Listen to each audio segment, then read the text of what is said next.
नमस्कार, स्वागत है आप सभी का। मेरा नाम है प्रेमपाल सिंह और आप जुड़ चुके हैं हमारे साथ यूट्यूब प्लेटफॉर्म से। यूपी टेट पेपर 2 जो सोशल स्टडीज का सेक्शन है उसको ध्यान में रखते हुए पीवाईक्यू हम डिस्कस कर रहे हैं। अब देखिए, जो पीछे के साल के जो क्वेश्चंस हैं वो तो क्वेश्चन नॉर्मल ही पूछे गए हैं, लेकिन अब उम्मीद है कि शायद पैटर्न चेंज करे, थोड़े से टफ क्वेश्चन बनाए, है ना। तो पहले हम पीवाईक्यू वाली क्वेश्चंस कंप्लीट कर लेते हैं, फिर उसमें एडवांस क्वेश्चन भी हम करेंगे।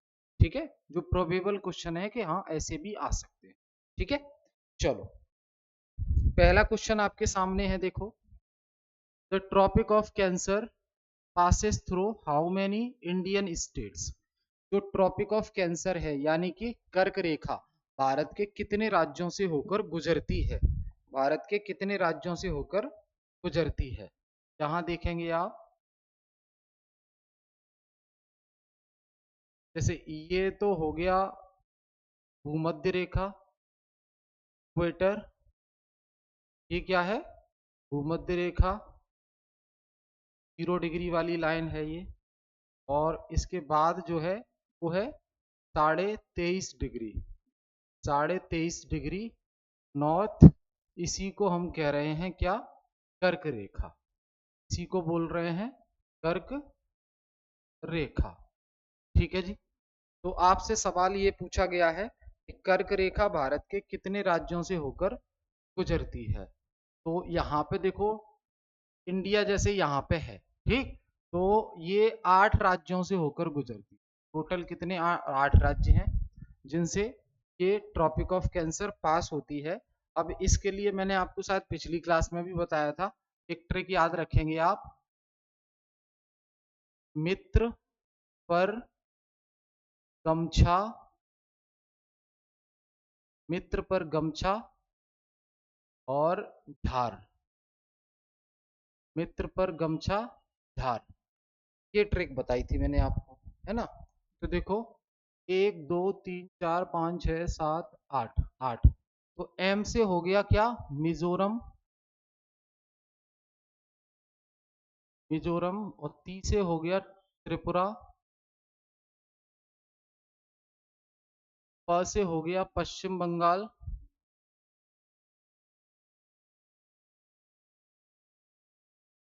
पश्चिम बंगाल। आर से हो गया राजस्थान, और से हो गया गुजरात। एम से हो गया एमपी, मध्य प्रदेश। और फिर मध्य प्रदेश का पड़ोसी छ से हो गया छत्तीसगढ़, और झार से हो गया झारखंड,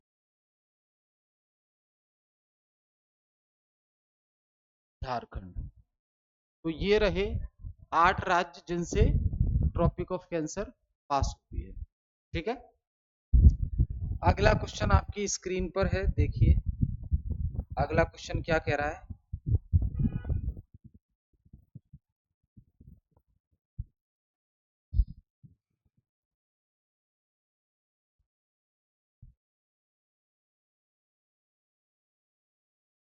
विश्व की सबसे लंबी नदी, विश्व की सबसे लंबी नदी कौन सी है? अमेजोन, नील, यांगत्जी या मिसिसिपी? 4 ऑप्शन आपके सामने दिए हैं। तो जो विश्व की सबसे लंबी नदी है वो नील नदी है। कौन सी नदी है? नील नदी। ठीक है, याद रखेंगे। भारत की सबसे बड़ी नदी, भारत में जो बहती है, Ganga.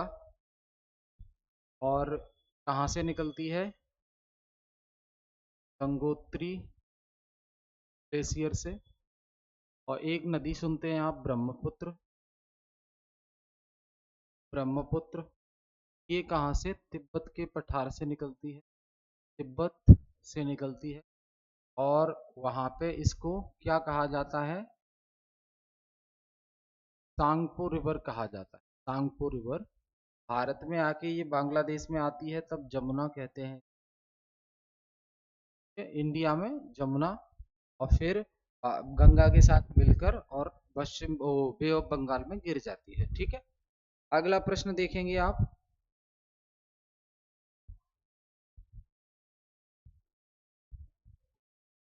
Black soil is best suited for which crop?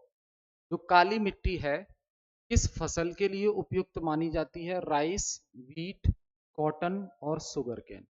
देखो काली मिट्टी सबसे उपयुक्त मानी जाती है कॉटन की फसल के। इसके लिए कॉटन की फसल के लिए काली मिट्टी उपयुक्त मानी जाती है। अब जैसे ये देखो, ये इंडिया वाला पार्ट है नीचे का, और इधर हम बात करें ये हिमालय वाला पार्ट है। फिर ये गंगा ब्रह्मपुत्र के मैदान, गंगा जमुना के मैदान है, ठीक है, मैदानी क्षेत्र है। ये मैदान है और ये पर्वत है, ठीक है, इसे हम कहते हैं पठार। ठीक, अब इस पठार को दो भागों में बांटती है ये जो नर्मदा रिवर है, नर्मदा घाटी, ये क्योंकि इस पठार को नर्मदा घाटी के ऊपर के हिस्से को क्या कहते हैं? हाईलैंड प्लेट्यू, हाईलैंड प्लेट्यू कहते हैं, या हाईलैंड सेंट्रल प्लेट्यू। और ये जो हो गया डेक्कन प्लेट्यू, दक्कन का पठार, ठीक है। तो यहाँ पे जो आपका ये पठार है ये आपका किससे बना है? ज्वालामुखीय लावा से बना है, ज्वालामुखीय लावा इरप्शन से ये बना है। उसके ऊपर कौन सी मिट्टी डेवलप हो गई? बेसाल्ट, बेसाल्ट रॉक डेवलप हो गई, और फिर उसके बाद ये यहाँ पे काली मिट्टी बनी। काली मिट्टी जो कॉटन के लिए उपयुक्त मानी जाती है वो इस क्षेत्र में देखने को हमें मिलती है, ये ध्यान रखेंगे आप, ठीक है। अब which layer of atmosphere contains ozone layer? निम्नलिखित में से वो कौन सी परत है वायुमंडल की जहां पे ओजोन लेयर पाई जाती है? कौन सा सवाल है ये? फोर्थ क्वेश्चन है। कौन सी वो लेवल है, लेयर है जहां पे ओजोन परत पाई जाती है? देखो भाई, स्ट्रेटोस्फियर, ये जो लेयर है वायुमंडल की, स्ट्रेटोस्फियर, ये जो लेयर है इसी में होती है ओजोन लेयर। क्या? ओजोन लेयर, यानी कि ओजोन परत होती है इसमें, ठीक है भाई। अब ये ओजोन परत क्या करती है? ये जैसे सूर्य है, सूर्य से आने वाली जो अल्ट्रावायलेट रेज हैं, विकिरण हैं, रेडिएशंस हैं, वो जो पृथ्वी पे आते हैं, ये हमारी पृथ्वी है, जो पृथ्वी पे आते हैं तो बीच में एक ओजोन लेयर है, ये ओजोन परत। ये ओजोन परत क्या करती है? सूर्य से आने वाली अल्ट्रावायलेट रेज जो किरणें हैं, रेडिएशन है जो खतरनाक है, टेम्परेचर बढ़ा देंगे, उनको डायरेक्ट पृथ्वी पर आने से रोकती है। ये हमें सुरक्षा कवच प्रदान करती है। ओजोन परत हमें क्या करती है? सुरक्षा कवच प्रदान करती है। अब क्या है? पॉल्यूशन की वजह से क्लोरोफ्लोरोकार्बन जो है, क्लोरोफ्लोरोकार्बन की वजह से, CFC की वजह से यहाँ पे जो है छेद बढ़ता जा रहा है, एक होल हो गया है। तो मान लीजिए आप कि ये जो होल है वो इतना सा ओजोन लेयर में है, सपोज ये इतना सा, ये बीच में देख पा रहे हैं आप व्हाइट, ये होल है। तो इससे सूर्य की किरण डायरेक्ट आएगी पृथ्वी पे, तो ये खतरनाक है पृथ्वी के लिए, और पृथ्वी पर जो जीवन संभव है उसके लिए भी खतरनाक है। तो आंसर हो जाएगा स्ट्रेटोस्फेयर। स्ट्रेटोस्फेयर में ही क्या होती है? ओजोन परत पाई जाती है, ठीक है। आपके लिए सवाल, क्वेश्चन आंसर देंगे कमेंट में।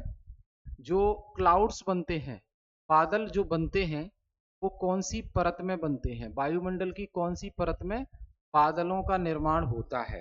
कंडेंसेशन, एवापोरेशन, प्रेसिपिटेशन, ये जो प्रोसेस होती है, एवापोरेशन, कंडेंसेशन, प्रेसिपिटेशन, ये जो प्रोसेस होती है, बादल जो बनते हैं वो कहाँ, किस लेयर में बनते हैं, ये कमेंट में आप बताएंगे। Which is second which is the largest desert in the world? विश्व का सबसे बड़ा मरुस्थल कौन सा है? देखो भाई, सहारा मरुस्थल सबसे बड़ा है। क्या? सहारा का रेगिस्तान, सहारा का रेगिस्तान सबसे बड़ा है। और ये जो थार मरुस्थल है, थार का रेगिस्तान, ये तो भारत का है, ठीक है, भारत का।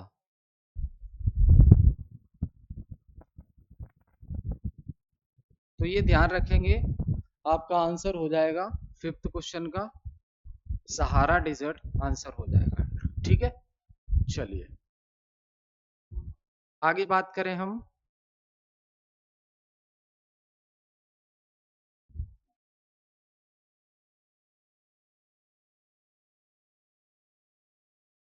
आगे देखिए,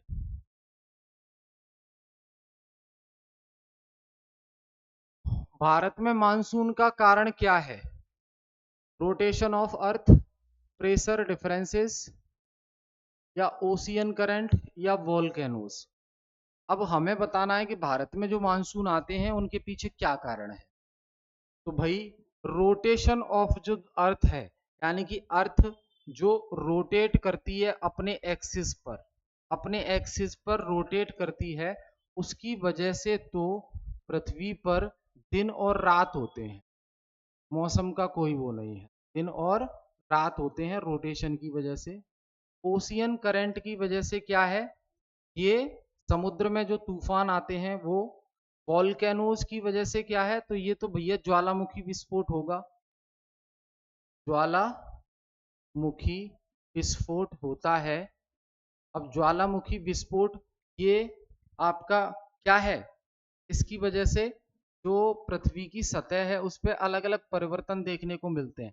हो सकता है ज्वालामुखी विस्फोट की वजह से पर्वत भी बन जाते हैं। क्यों? क्योंकि जब वॉल्केनिक इरप्शन होता है तो जो लावा है वो बाहर निकलता है, और बाहर जो लावा निकलता है वो धीरे धीरे ऐसे ठंडा होने लगता है, और ठंडा होके वो हो जाता है कठोर, वो हो जाता है कठोर और ऐसे फैल भी जाता है। तो जो फैल जाता है इससे जो रॉक डेवलप होती है उसे हम इग्नियस रॉक्स या आग्नेय चट्टान या प्राथमिक चट्टान कहते हैं, आग्नेय चट्टान कहते हैं, ठीक है।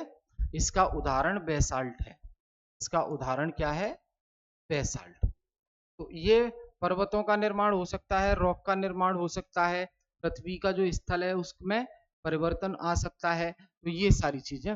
प्रेशर डिफरेंस जो है, दाब में अंतर, क्योंकि देखो जो विंड चलती है हाई प्रेशर लो प्रेशर, तो विंड्स की वजह से और जो है ये मानसून पर प्रभाव पड़ता है उसका। तो भारत में मानसून का कारण क्या है, प्रेशर डिफरेंस है, ये आंसर हो जाएगा, याद रखेंगे आप। आगे देखें,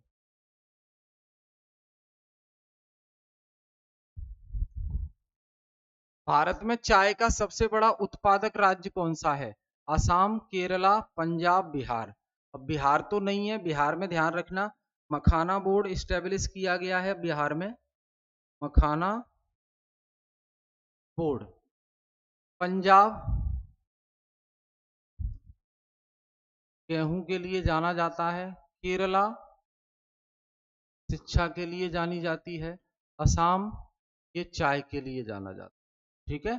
तो असम आंसर हो जाएगा, सातवें का आंसर क्या है, असम है, ठीक है भाई, ध्यान रखेंगे इसको। कोई भी डाउट एक बार बता देंगे, सातवें का आंसर हो जाएगा आपका, ठीक है। अगला क्वेश्चन देखें,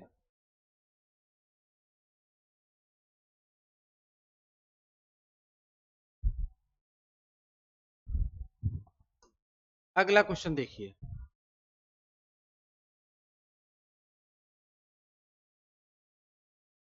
विच continent has no permanent population. निम्नलिखित में से वो कौन सा महाद्वीप है जहां पे कोई परमानेंट पॉपुलेशन नहीं है? ऑप्शन दिख रहे हैं आपको, ये लीजिए, अब देखिए, निम्नलिखित में से कौन सा कॉन्टिनेंट है जहां कोई परमानेंट पॉपुलेशन नहीं है? तो ऑस्ट्रेलिया में तो है, अफ्रीका में भी है, यूरोप में भी है, अंटार्कटिका में कोई स्थायी मानव निवास नहीं है, स्थायी मानव निवास नहीं अंटार्कटिका, ठीक है, नीचे, जो अर्थ है उसके नीचे। उसके बाद who founded the Maurya empire, Maurya empire की शुरुआत किसने की थी? तो भाई चंद्रगुप्त मौर्य, हमें अच्छे से पता है। चंद्रगुप्त मौर्य, इनका साथ दिया था कौटिल्य ने, चंद्रगुप्त मौर्य का साथ दिया था कौटिल्य ने। और चंद्रगुप्त मौर्य ने घनानंद को हराकर, घनानंद राजा था नंद वंश का, नंद वंश का, इसको हराकर नंदा डायनेस्टी की जगह मौर्य वंश का शुभारंभ कर देता है ये चंद्रगुप्त मौर्य, ठीक है, याद रखेंगे। चलो, उसके बाद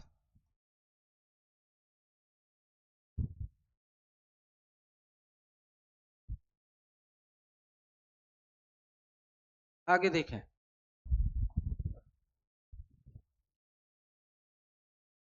battle of Plassey was fought in, तो भाई 1757 में प्लासी का युद्ध होता है, हमें पता है। ये जो 1757 ईयर है बहुत खास है, 1757 जो कि प्लासी का युद्ध हुआ, 1757 जो कि प्लासी का युद्ध हुआ, ये बड़ा खास है। क्यों खास है? तो ये जो 1757 का युद्ध है, ये अंग्रेजों वर्सेस बंगाल का नवाब, बंगाल का नवाब कौन था बताओ? सिराजुद्दौला, शुजाजुद्दौला, कमेंट करके बताएं। इन दोनों के बीच में होता है और अंग्रेज इसको जीत जाते हैं, अंग्रेज जीत जाते हैं इसी, ठीक है। बस तभी से कंट्रोल करना शुरू कर दिया भारत पे 1757 से। अब कोई कसर रह गई होगी थोड़ी बहुत इसके बाद भी। 1764 में बक्सर का युद्ध होता है, छत्तीसगढ़, बक्सर का युद्ध होता है, इसमें भी अंग्रेज ही जीत जाते हैं। फिर 1757 के बाद 1857 की हमारे यहाँ क्रांति होती है, रिवॉल्ट ऑफ 1857, यानी कि समझ रहे हैं 1757 1857, 100 साल बाद भारतीय लोगों ने विरोध किया। तो आंसर 1757 है, याद रखेंगे। अब ये जो प्लासी का भी कुछ समझ लीजिए, प्लासी ना ये बंगाल में है, प्लासी कहाँ पर है? बंगाल में। और एक्चुअली में ये प्लासी नहीं था, ये था पलासी। क्या था? पलासी। पलासी इस जगह को इसलिए कहते हैं यहाँ पलास के फ्लावर होते हैं, लेकिन अंग्रेजों ने बोल बोलकर नाम बिगाड़ दिया, पलासी की जगह प्लासी प्लासी बोलने लगे, ठीक है। चलो, फिर है आपका अगला प्रश्न, who was the first governor general of India? पहला गवर्नर जनरल, देखो भारत का वो सॉरी बंगाल का गवर्नर जनरल हुआ करता था, फिर भारत का गवर्नर जनरल बना, फिर उसके बाद वायसराय बना भारत का।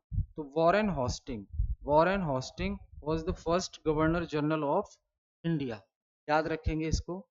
अब लॉर्ड कर्जन के द्वारा फूट डालो शासन करो, lord Cornwallis civil service, Dalhousie की हड़प नीति, doctrine of lapse, Warren Hastings, ठीक है, ये सब क्या है?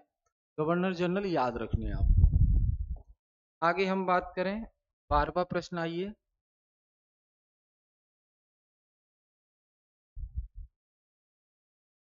ट्वेल्थ नीचे ही है। करो या मरो का नारा किसने दिया? 12वां है। करो या न मरो का नारा किसने दिया? तो बताओ भाई, आसान सा सवाल है, देखो। भगत सिंह देंगे नहीं, नेहरू दिया नहीं, सुभाष चंद्र ने तो कहा था तुम मुझे खून दो मैं तुम्हें आजादी दूंगा, तो फिर कौन बचा? महात्मा, महात्मा गांधी। करो या मरो, 12वां प्रश्न आपके सामने दिया हुआ है। महात्मा गांधी ने ही नारा दिया था, करो या मरो का, ठीक है।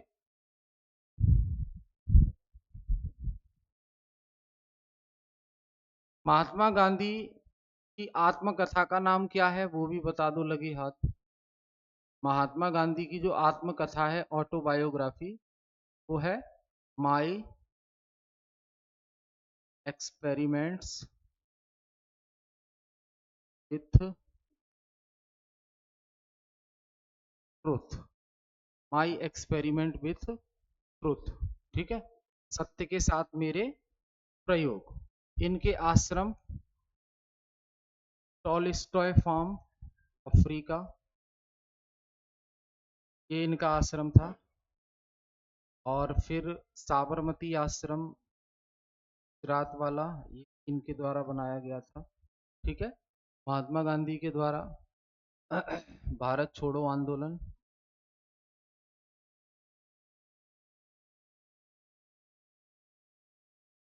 दांडी मार्च, दांडी यात्रा, सबने अवज्ञा आंदोलन, सबने अवज्ञा आंदोलन, खिलाफत आंदोलन, खिलाफत आंदोलन। इसके अलावा सत्याग्रह चलाया गया। 1915 में आ गए थे ये, तो 17 में सत्याग्रह चलाया इन्होंने। ठीक है। तो ये याद रखेंगे आप गांधी जी के बारे में। फिर है the Indus valley civilisation was discovered in. Indus valley civilisation की खोज किसने की? तो भाई सिंधु घाटी सभ्यता में जो पहली साइट डिस्कवर की गई, पहला स्थल, वो है हड़प्पा। हड़प्पा, इसकी खोज 1921 में दयाराम साहनी के द्वारा की गई। Dayaram Sahni.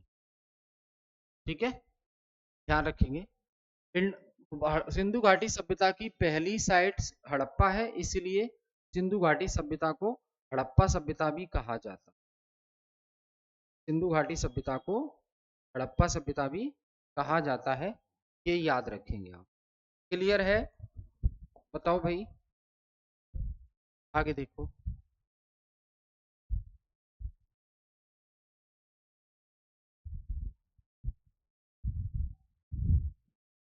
Who built the Red Fort और who was the founder of Gupta empire? बताओ भाई, आसान से सवाल आपके सामने स्क्रीन पर है। किसने बनाया? 14वां प्रश्न आपके सामने। तो रेड फोर्ट, तो ये शाहजहां के द्वारा बनाया गया, और अकबर के द्वारा हम जानते ही हैं, गुजरात जीत कर आया था अकबर, तो उसने फतेहपुर सीकरी बनाया था। फतेहपुर सीकरी, इसकी स्थापना की थी अकबर ने। शाहजहां ने लाल किला, ताजमहल। ठीक है। ये फिर आता है who was the founder of Gupta empire.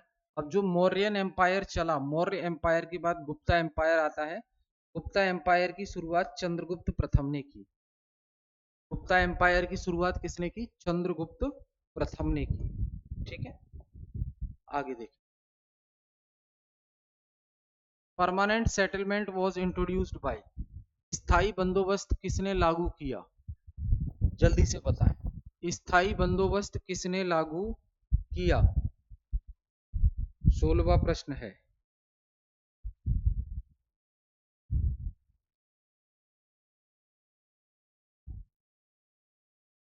Lord Cornwallis, स्थायी बंदोबस्त, परमानेंट सेटलमेंट लागू करने वाले। तो 3 तरह के टैक्स पॉलिसी थी उस समय, महलवाड़ी और रैयतवाड़ी और स्थायी बंदोबस्त। बंदोबस्त। आपसे सवाल, लॉर्ड मैकांजी के द्वारा कौन सी व्यवस्था लाई गई? कमेंट करके बताइए। लॉर्ड मैकांजी।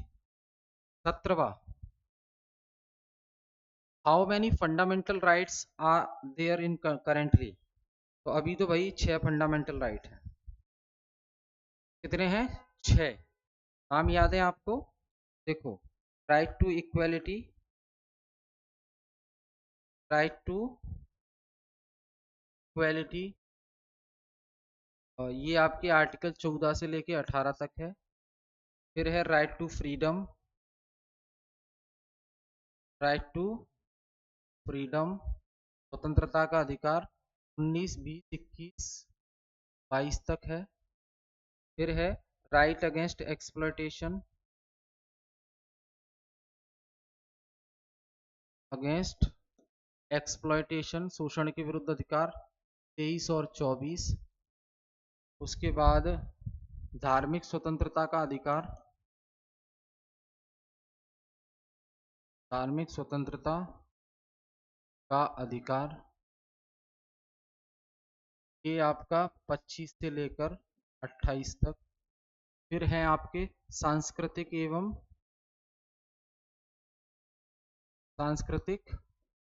एवं शैक्षणिक अधिकार, ये इसमें आएगा आपका 29 और 30। और लास्ट है आपका संवैधानिक उपचारों का अधिकार, संवैधानिक उपचारों का, ठीक है, 6। शुरुआत में 7 थे, शुरुआत में कितने थे? 7। तो एक कौन सा हटाया गया? वो हटाया गया राइट टू प्रॉपर्टी।